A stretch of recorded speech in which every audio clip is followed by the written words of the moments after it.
kita akan bahas mengenai serba-serbi mesin sublimasi atau printer sublimasi ya.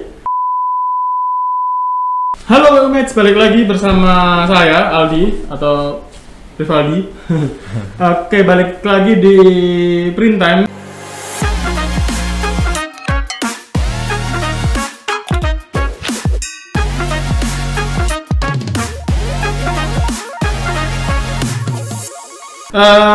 Oke guys, aku minta tolong untuk teman-teman like video ini jika kalian suka, subscribe ya, jangan lupa subscribe biar dapat info-info menarik tentang dunia digital printing.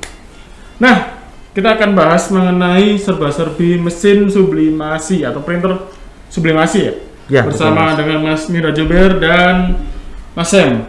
Halo. Nah, kali ini kita akan bahas serba-serbi mesin sublimasi karena pada akhirnya itu banyak banget ya Mas jenisnya, maksudnya tipe atau merek gitu kan banyak banget. Iya betul banget sih. Nah pastinya kan itu dia tuh pasti ada fungsinya sendiri-sendiri ya Mas. Iya, jadi skalanya lebih ke marketnya sih, marketnya masing-masing. Jadi tiap mesin punya marketnya masing-masing, itu aja sih sebenarnya. Iya.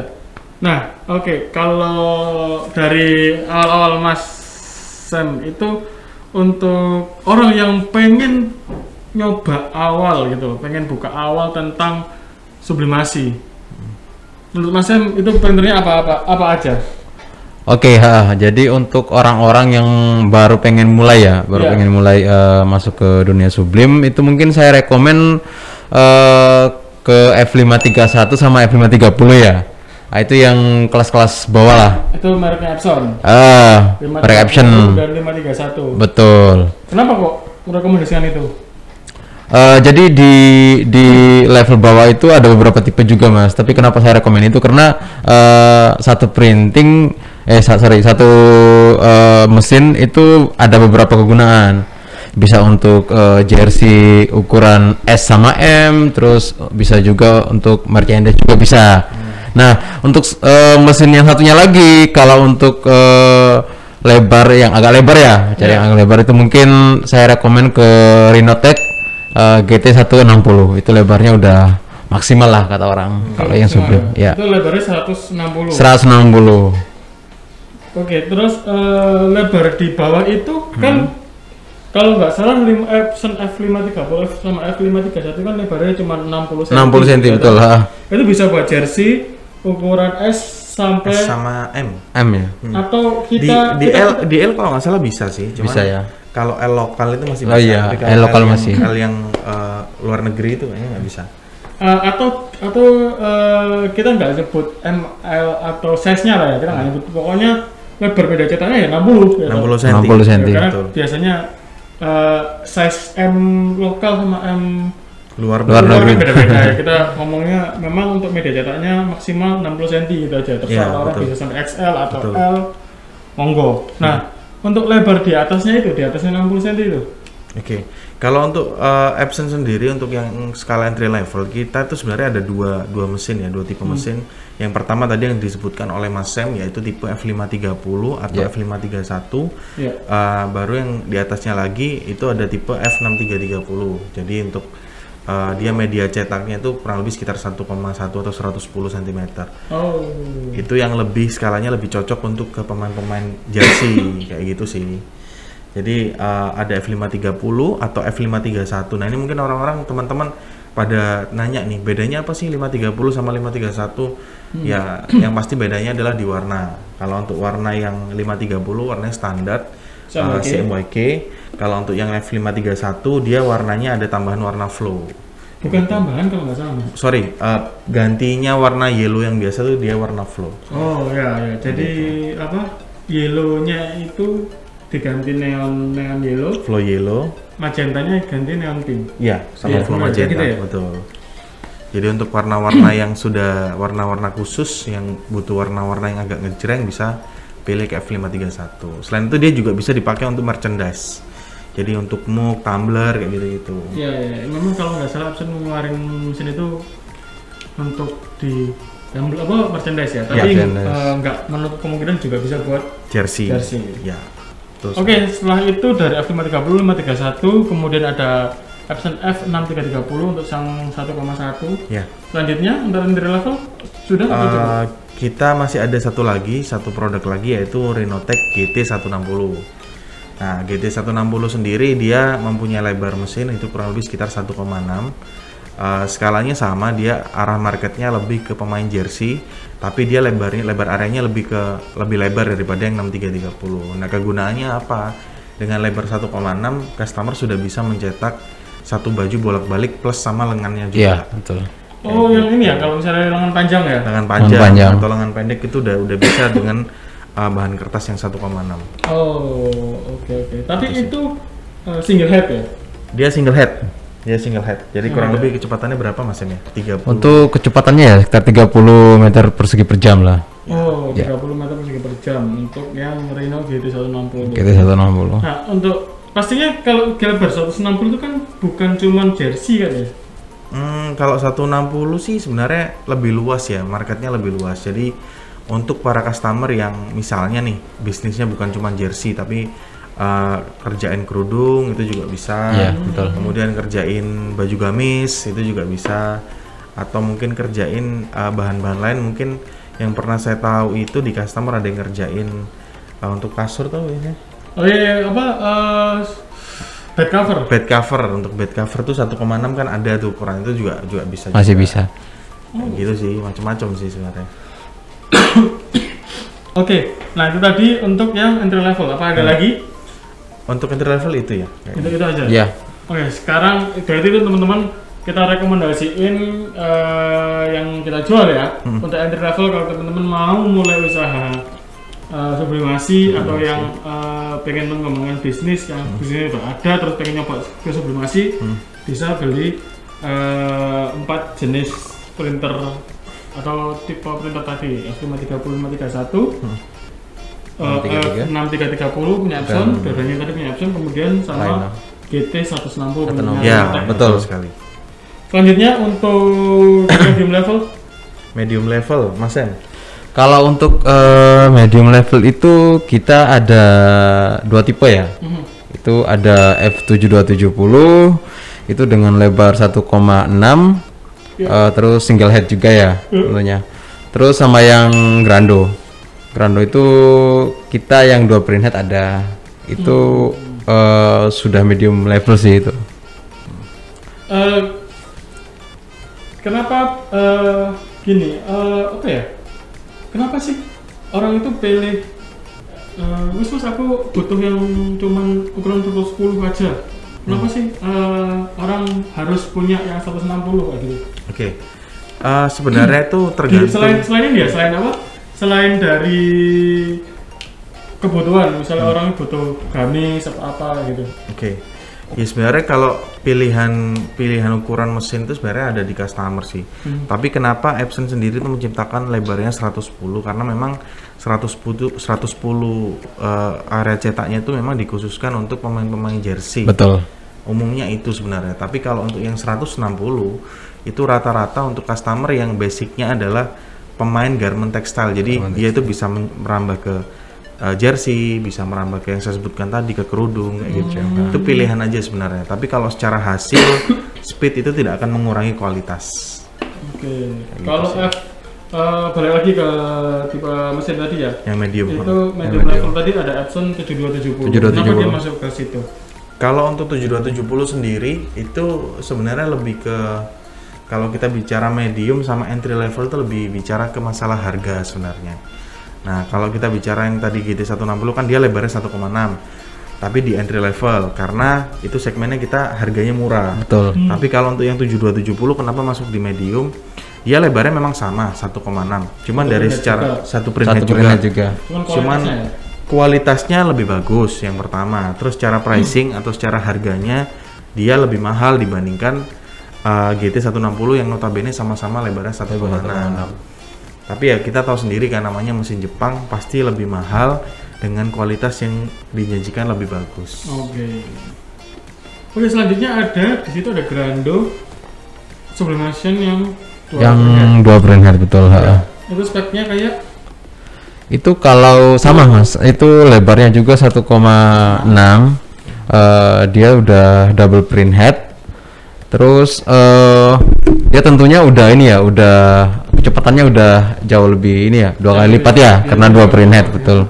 Untuk harganya juga dia yang ya itu tadi untuk 7270 sama yang Grando 2 print head itu hampir setara. Jadi dia termasuk masuk ke medium level. Betul. Termasuk masuk ke medium dengan harga yang sedikit lebih murah dibandingkan dengan Epson 727. 722 ya betul. Tapi itu tadi kembali lagi ke made in China, satunya made in Jepang. Iya betul. Tapi kalau secara kualitas kita bisa menjanjikan customer secara kualitas, secara hasil output cetakan itu tidak akan berbanding jauh. Paling jauh. Karena yang Grando sendiri kita sudah menggunakan print headnya Epson i3200. I3200. Jadi sudah termasuk print head yang lolos uji, termasuk industrial print head juga, jadi aman lah. Aman ya. Oke, itu tadi yang medium level. Medium level. Kemudian kita lanjut ke production atau industrial. Betul. Nah itu ada apa aja di situ Mas?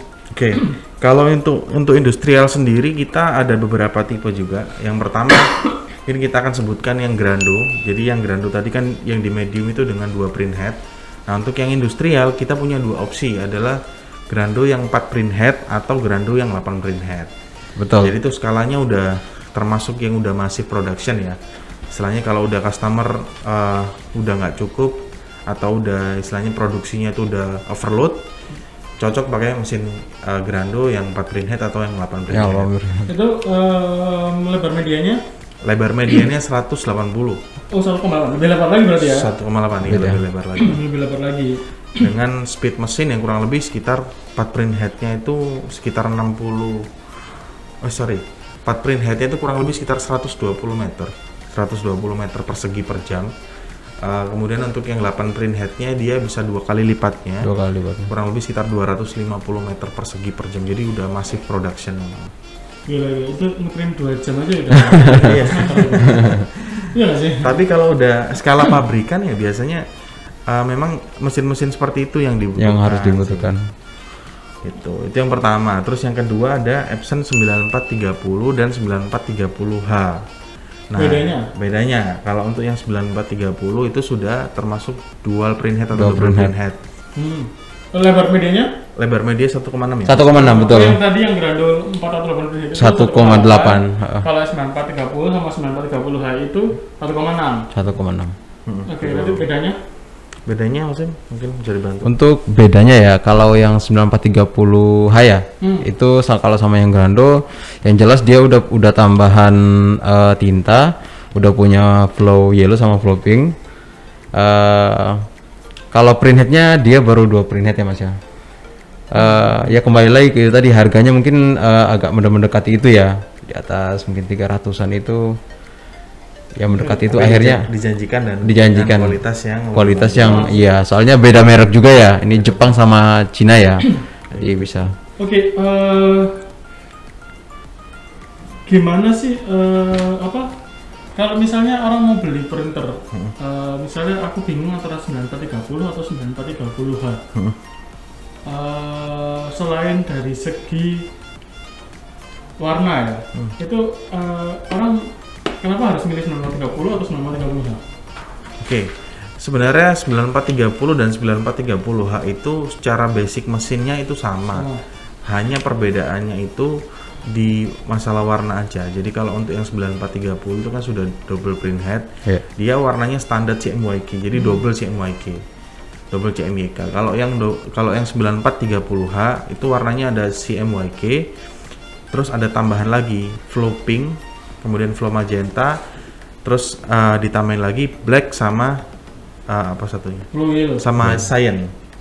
Jadi cyan, magenta, yellow, black, terus tambahannya lagi cyan, flow magenta, flow yellow sama black. Kayak gitu. Blacknya udah HDK ya. Nah Mas, kalau misalnya kerjaanku nggak terlalu banyak yang yang pakai warna-warna neon gitu. Kalau misalnya aku mau ambil 9430H gitu, menurut Mas apa? Ya sebenarnya itu kebutuhan aja, karena rata-rata untuk yang 9430H memang kebanyakan kalau kerjaannya itu sudah ada warna-warna khusus atau warna-warna neon kayak gitu, warna pink, butuh warna-warna stabilo, itu memang cocoknya ke 9430H. Tapi kalau basicnya customer aku butuhnya cuman warna-warna standar, aku nggak ada kerjaan yang warna-warna stabilo, ya sebenarnya 9430 aja udah cukup. Iya, udah cukup. Kayak gitu sih. Oke, lanjut. Setelah itu ada apa lagi nih? Ada lagi yang paling kasta tertingginya. Kasta ya. Kasta paling tinggi kita ada Epson F10030. F10030. Iya. Itu spesifikasinya gimana tuh? Spesifikasinya, kalau untuk Epson 10030 sendiri itu sudah print headnya udah 4 atau 8 ya? 8 ya? 8 print head. Jadi speednya itu sama dengan Grando yang 8 print head juga. Terus dia speednya kurang lebih sama, sekitar 1 jamnya bisa sampai ya di atas 150 lah, 200 meteran gitu itu speednya. Terus secara warnanya juga sama, dia ada warna flow-nya sama dengan 9430H. Ya intinya dia untuk massive production yang max ya, betul. Untuk apa ya istilahnya, untuk customer yang butuh kualitas cetakan dan customer juga yang butuh istilahnya masih production atau speed yang tinggi ya, dengan gitu. Kualitas yang pastinya terjaga. Kualitasnya keren lah ya. Keren ya, kayak gitu sih. Oh, nah itu tadi teman-teman, kalau misalnya teman-teman bingung atau bingung mau beli printer jenis apa, tipenya apa, nah itu tadi untuk teman-teman yang bingungan atau juga yang apa ya, pengen upgrade mesin nih, aku sudah punya usaha masih aku pengen upgrade mesin apa yang cocok buat aku ya. Nah itu tadi beberapa sekilas printer ya. Mas, saya ada tambahan lagi nih, ada yang kelupaan. Jadi untuk yang skala industrial kita ada satu brand lagi nih. Oh iya. Kita ada miss dikit. Jadi untuk yang satu yang kelupaan tadi itu adalah Roland XT. Oh iya. Jadi itu masuk di industrial sebenarnya. Jadi dia sudah termasuk sama dengan head to headnya sama dengan 9430. Oh, Roland XT yang dia ada warna flow-nya juga ya? Iya. Cuman bedanya adalah Roland XT ini selain dia ada warna flow pink dan flow magenta, dia juga ada tambahan warna orange dan warna violet. Oh iya. Gitu. Jadi secara warna itu lebih gambut warnanya lebih luas ya. Gambut warnanya lebih luas, tapi speednya sama dengan 9430 yang H atau 9430 yang biasa. Itu juga double print head. Kita juga jual itu. Oh, jadi makin banyak lagi bilangnya ada tambahan Roland XT ya Mas ya? Iya, Roland XT. Roland XT yang sublimasi kan ya? Betul, yang sublimasi. Oke. Nah, itu tadi macam-macam printer sublimasi untuk kalian. So, kalau untuk kalian yang langsung pengen beli mesinnya, tinggal menghubungi Mas Nidad atau ke Mas Sam ya. Siap. Nanti nomor teleponnya ada di bawah sini, kalian langsung aja klik. Dan jangan lupa untuk follow terus sosial media dari Wujud Unggul. Like video ini jika kalian suka, jangan lupa subscribe juga untuk dapetin info-info menarik tentang dunia digital printing ya, barang Wujud Unggul. Oke, sampai ketemu di perintahan episode selanjutnya minggu depan. Bye-bye. Bye-bye.